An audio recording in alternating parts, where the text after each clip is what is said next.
te adorar. Foi que eu nasci, quero viver para te servir. Usa minha vida como instrumento de louvor para te honrar e demonstrar o meu amor por ti.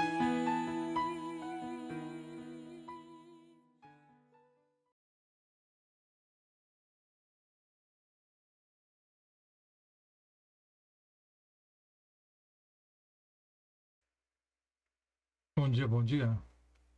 Começando mais um Café e Comunhão. Hoje a nossa leitura e reflexão no livro de Provérbios, capítulo 18. Obrigado pela sua companhia. Não se esqueça de compartilhar esse vídeo agora ou no final do mesmo, para que mais pessoas possam ter conhecimento da sabedoria que é demonstrada aqui no livro de Provérbios. É um livro então dedicado à sabedoria, onde nós temos então o aprendizado sobre como viver a vida. E o alvo, temos dito sempre, de Salomão era o de diminuir o número de tolos e aumentar o número de sábios. Se isso acontecesse, nós teríamos com certeza uma humanidade, uma sociedade totalmente diferente. O problema é que nós continuamos ainda a ter muitos tolos, ou mais tolos do que sábios. Mas espero que não seja esse o seu caso, ou se for, que você não se acomode com essa questão, com essa posição, mas que possa mudá-la. Buscando então as orientações que Salomão nos dá aqui, para que possamos crescer no conhecimento, no entendimento, e assim temos a sabedoria para vivermos o nosso dia a dia, de maneira que possamos agradar a Deus e abençoar a vida daqueles que estão ao nosso redor. Então, no segmento dos conselhos práticos da sabedoria, o conselheiro aqui ele aborda os seguintes temas, aqui no Salmo 18, e vamos daí para frente em outros capítulos. Ele fala sobre isolamento, sobre desinteresse pelo conhecimento e o entendimento, a impiedade e a desonra, o uso inteligente ou insensato das palavras. Ele fala sobre justiça social, sobre relaxamento no trabalho, temor reverencial a Deus, a postura diante da riqueza e também da pobreza, males da vaidade, nobreza da humildade, a importância do cultivo da esperança, o poder atrativo do conhecimento e do discernimento, a influência de um presente, busca das melhores alternativas, perigos da ofensa e do ressentimento, a quantidade e a qualidade das amizades. Então, esses temas apresentam posturas diferentes diante da vida e dos relacionamentos e trazem em si o caminho da prosperidade ou o caminho da ruína. Vai depender, evidentemente, de como você se porta, de como você se comporta diante dessas vivências práticas, tá? Então, é sobre isso que ele vai comentar agora, então, a partir do versículo 1. Onde nós temos, então, o seguinte. Vamos ali para a leitura bíblica. Aí está. Busca satisfazer seu próprio desejo aquele que se isola. Ele se insurge contra toda a sabedoria. O isolamento pode ser fatal para a sua alma. Nós não fomos criados para vivermos isolados. Quem se esconde e se isola para manter uma identidade secreta, praticar coisas inconvenientes ou ainda conservar a sua reputação diante das pessoas, dá sinais de grande insensatez. Muitas vezes não somos aquilo que aparentamos em público. Então a nossa verdadeira identidade é aquela que se expressa diante do espelho. O solitário que se esconde para encobrir os seus pecados insurge-se contra a verdadeira sabedoria, porque isso não é a atitude de alguém sábio, mas de um tolo, de um insensato, que vai acabar com a sua própria vida.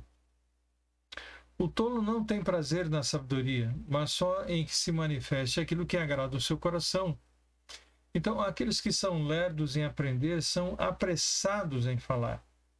Quem cessa de aprender são os mais afoitos em abrir a boca. O tolo não se interessa em aprender, mas só em dar suas opiniões. Em vez de abrir a sua mente para receber instrução, o insensato ele abre os seus lábios para expor os seus pensamentos. Porém, fala muito do vazio da sua cabeça. Guarde bem isso. Fala muito do vazio da sua cabeça, porque não tem nada lá dentro. Versículo 3. Vindo o ímpio, vem também o desprezo, e com a ignomínia, a vergonha. Então, a impiedade tem que ver com nossa relação com Deus, enquanto a perversidade ela está ligada à nossa relação com o próximo. Aqueles que se afastam de Deus e contra ele se rebelam, desagradam-se, ou degradam-se, melhor dizendo, moralmente e transtornam a vida do próximo. Então, não é uma atitude coerente a questão do afastamento de Deus. Então, a pessoa que se afasta do Senhor acaba degradando a sua própria vida e transtornando, atrapalhando a vida também do seu próximo. Então, vindo o ímpio, vem também o desprezo, e com a ignomínia, a vergonha. Águas profundas são palavras da boca do homem, e ribeiro transbordante a fonte da sabedoria. A linguagem humana, então, é profunda como o mar, e as palavras dos sábios são como os rios que nunca secam. Então, as palavras que sobem do nosso coração e saltam dos nossos lábios são como águas cuja profundidade nós não conseguimos medir. As palavras do sábio, elas são conhecidas. Os rios de água que fluem da sua boca abastecem os sedentos, irrigam a alma daqueles que vivem na sequidão e produzem prosperidade para aqueles que os ouvem. É ribeiro transbordante, diz o texto, de sabedoria. Então dá gosto ouvir uma pessoa sábia, porque dali nós retiramos tudo o que nós precisamos para o nosso bem-estar. Não é bom favorecer o ímpio e, com isso, fazer o justo perder a questão. Então, os tribunais humanos, eles estão cheios de decisões parciais e decisões injustas. Então, condenar o inocente e inocentar o culpado é uma atitude indigna para um tribunal.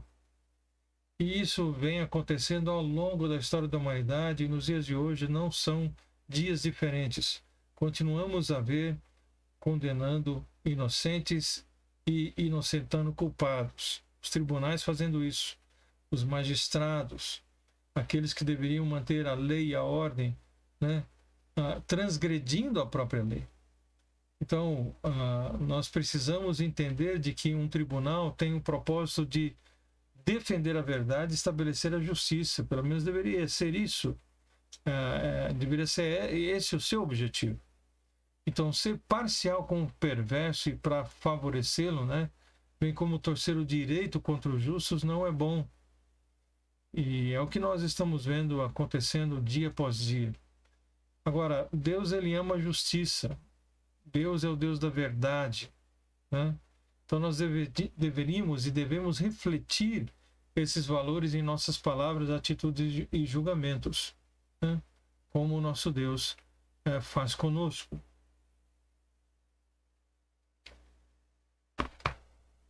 Versículo 6. Os lábios do tolo entram na contenda e a sua boca brada por açoites. O indivíduo que não tem domínio sobre a sua língua também não tem controle sobre as suas atitudes. O insensato vive entrando em confusão e criando contendas. Uma pessoa descontrolada emocionalmente, que fala sem refletir, acaba por agredir as pessoas, quebrar relacionamentos e promover, com toda certeza, inimizades. A boca do tolo é a sua própria destruição e os seus lábios um laço para a sua alma. Uma pessoa sem juízo acaba se tornando vítima das suas próprias palavras. A língua do tolo é uma armadilha para os seus próprios pés. Quando um tolo fala, ele causa a sua própria ruína, pois acaba caindo, né, na armadilha das suas próprias palavras, né? Já dissemos isso e volto a repetir, um ditado popular, quem fala muito, né, dá bom dia a cavalo. As palavras do intrigante são como feridas, elas descem ao íntimo do ventre. O ser humano tem uma atração quase que irresistível por comentários maliciosos. Pois notícias não vendem jornais. Os noticiários que comentam algum escândalo ou trazem à tona alguma notícia comprometedora de uma pessoa pública geralmente geram enorme interesse na população, né?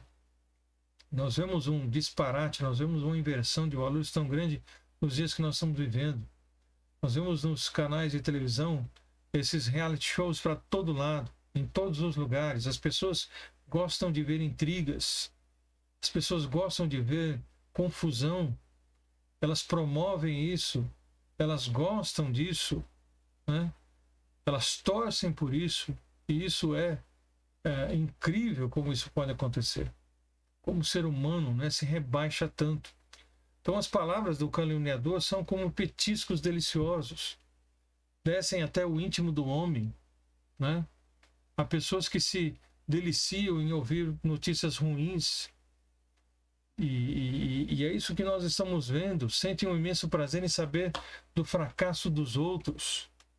Olham a queda do próximo como uma espécie de comparação ou de compensação.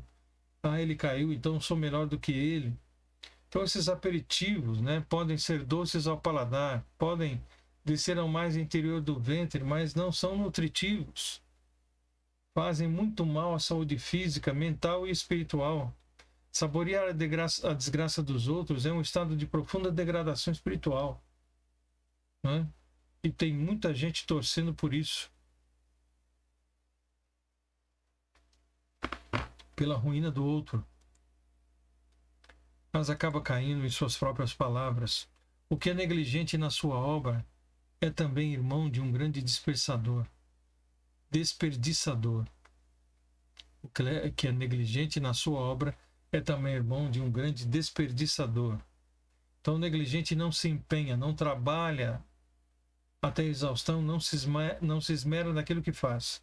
Ele prefere o comodismo, o descanso, o desleixo, e por não ter semeado, né, em sua obra, sua única colheita é a pobreza.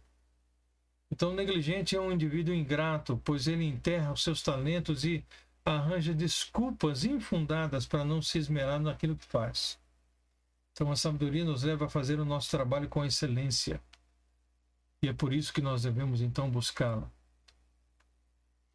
Torre forte é o nome do Senhor. A ela correrá o justo e estará em alto refúgio. Há muitos refúgios que não podem nos proteger na hora da tempestade. O dinheiro, o poder político, a força da juventude, da beleza, a fama, nada disso oferece segurança nem felicidade. Haja vista tantos aí que têm tanta fama, tanto dinheiro e são infelizes, deprimidos. Muitas vezes se morrem cedo por causa das drogas ou por causa do suicídio, porque são infelizes. Então a verdade é que somente o nome do Senhor é torre forte. Somente no Senhor nós podemos estar seguros. Porém, somente os justos, aqueles que reconhecem os seus pecados, né, e buscam o perdão de Deus, procurem então esse abrigo em nome do Senhor e o encontram.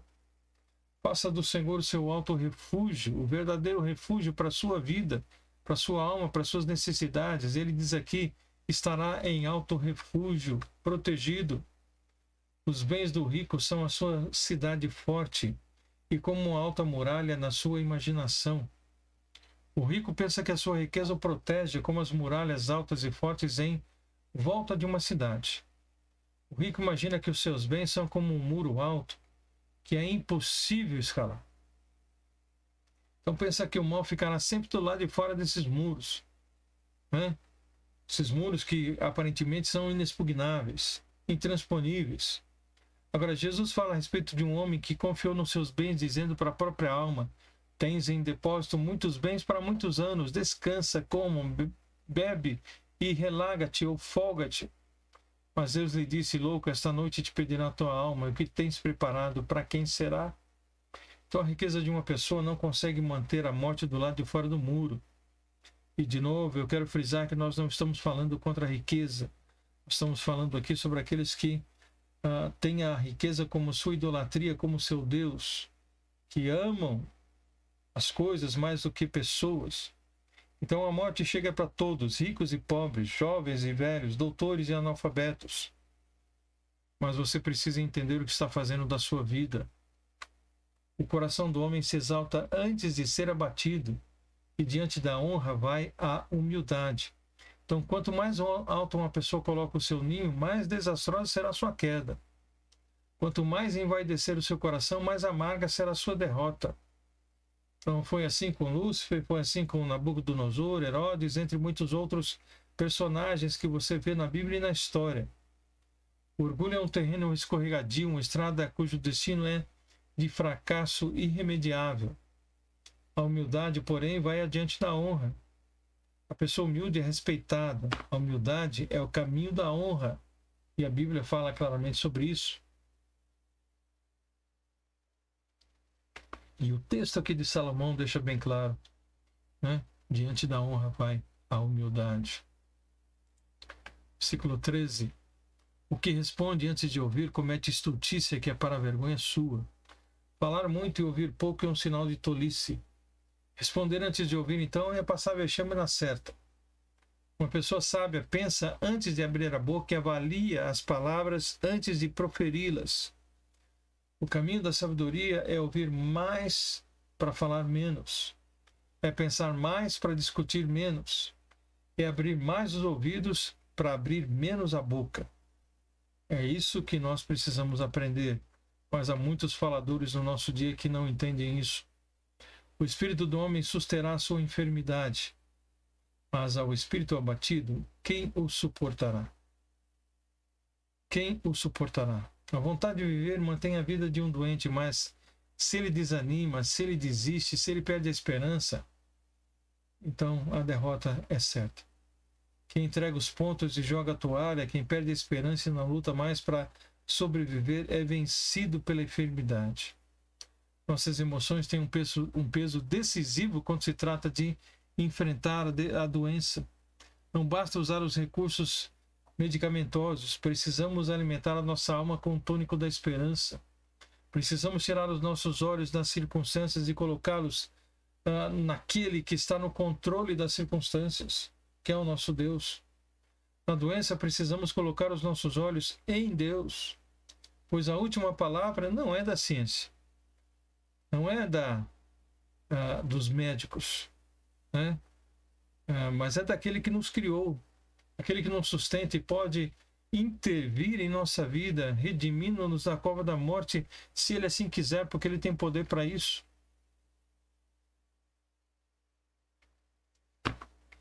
Então, nós precisamos ter isso em mente e procurar sempre manter a esperança, seja qual for a circunstância. O coração do entendido adquire o conhecimento e o ouvido dos sábios busca a sabedoria. O conhecimento, ele é a busca incansável do sábio. O indivíduo sábio está sempre disposto e pronto a aprender mais e mais. Seu coração busca o conhecimento mais do que o ouro depurado. Seus ouvidos aspiram à sabedoria mais do que a música mais encantadora. O conhecimento é a base da sabedoria.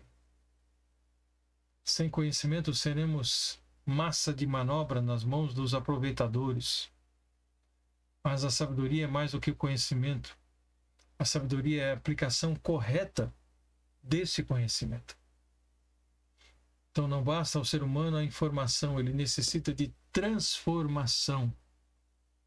Não basta saber, é preciso saber o que convém e viver de acordo com esse conhecimento. Colocá-lo em prática. Não adianta ser apenas ouvinte, é preciso ser praticante daquilo que se sabe. A sabedoria é olhar para a vida com os olhos de Deus, é imitar a Deus.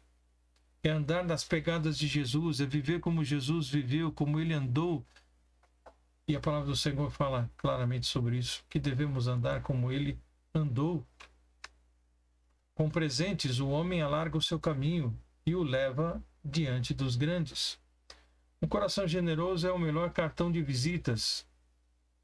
Se você quer falar com alguém importante, leve-lhe um presente e com certeza você conseguirá. Um simples gesto de bondade pavimenta o caminho para as novas amizades.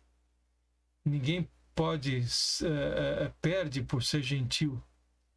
O coração aberto ele é revelado por mãos abertas. E as mãos abertas são generosas para presentear.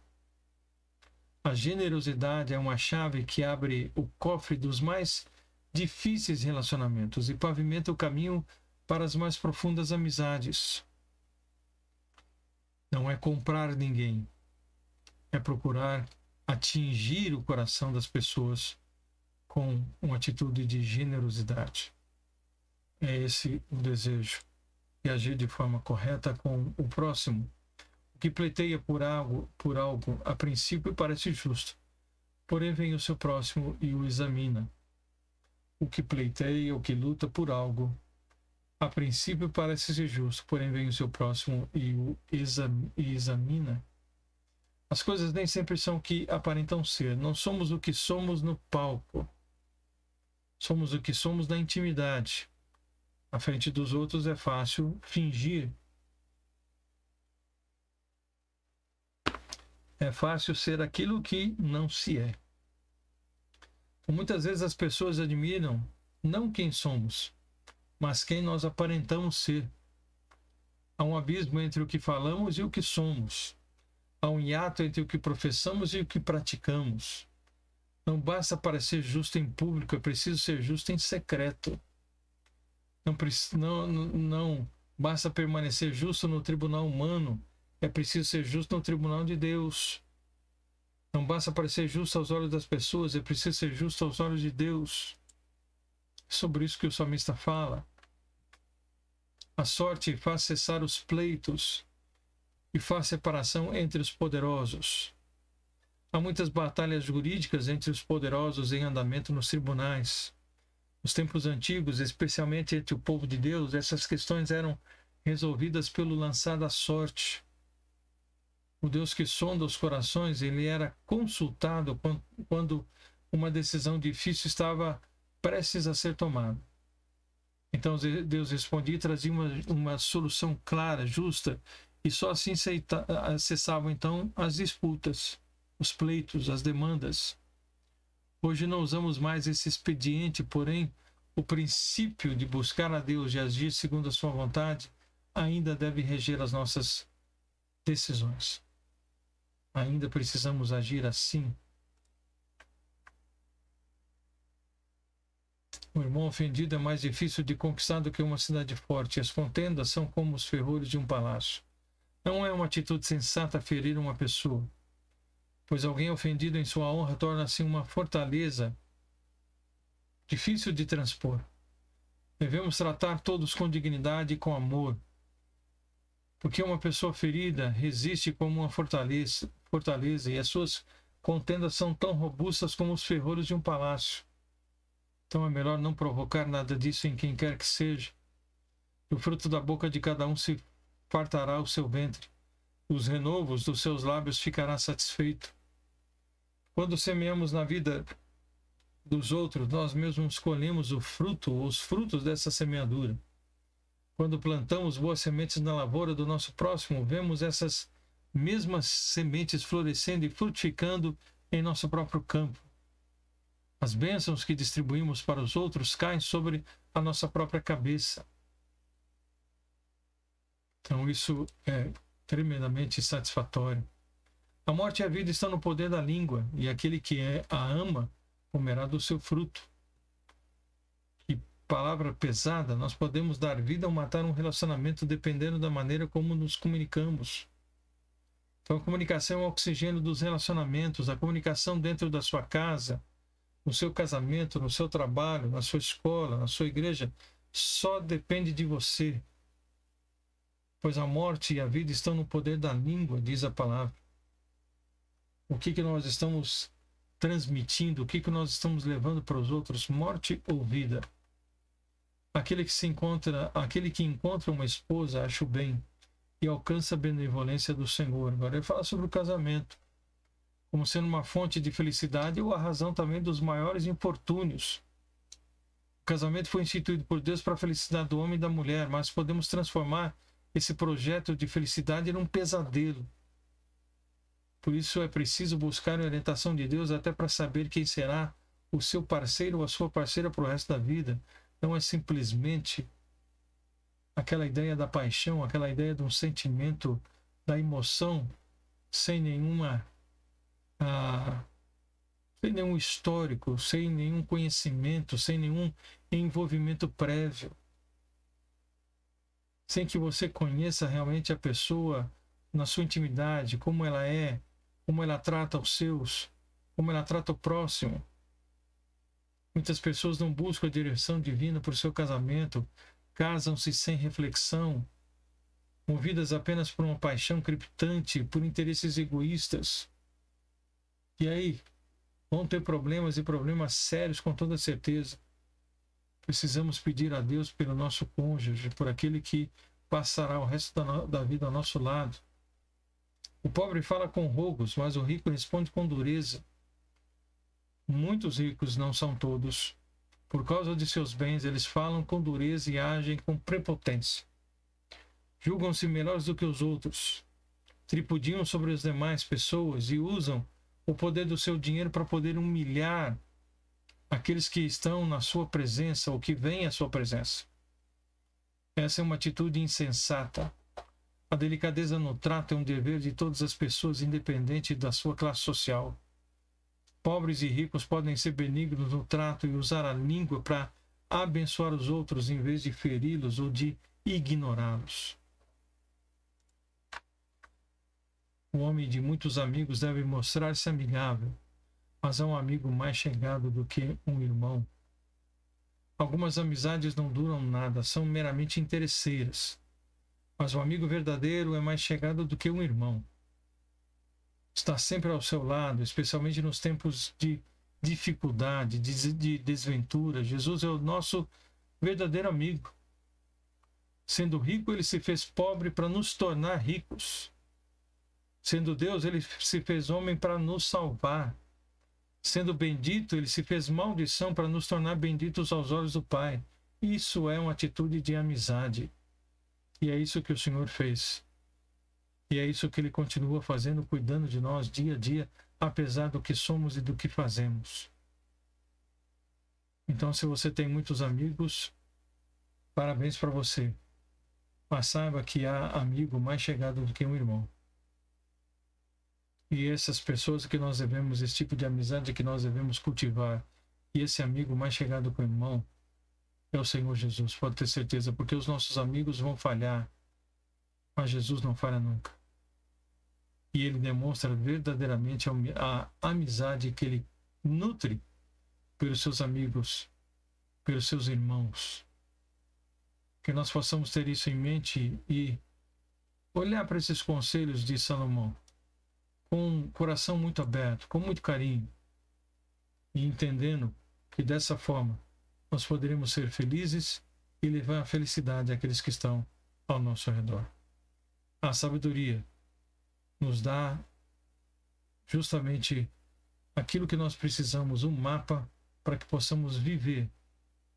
É um manual para que nós possamos viver de forma agradável ao Senhor e de benefício, de bênção àqueles que estão próximos a nós. Então que Deus possa nos abençoar, que possamos buscar essa sabedoria mais do que o ouro, mais que o ar que respiramos, mais do que qualquer outra coisa, para que possamos viver uma vida digna diante de Deus e diante dos homens. Deus, obrigado por essa manhã. Obrigado pela vida de cada um dos que estão conosco e que ainda estarão participando desse momento de leitura e de reflexão da Tua Palavra. Abra os nossos corações para entendermos, para conhecermos cada vez mais o Senhor e a Tua vontade. e assim vivemos, ó Deus, dentro daquele plano que o Senhor tem preparado para cada um de nós. Dá-nos um bom dia, ajuda-nos, é o que pedimos em nome de Jesus. Amém. Que Deus abençoe, meu querido. Tenham todos um bom dia e amanhã, se Deus permitir, estaremos juntos mais uma vez para podermos, então, dar continuidade à reflexão no livro aqui de Provérbios com tantas instruções maravilhosas para o nosso viver diário. Que Deus abençoe vocês ricamente e até o nosso próximo encontro. Forte abraço e até lá.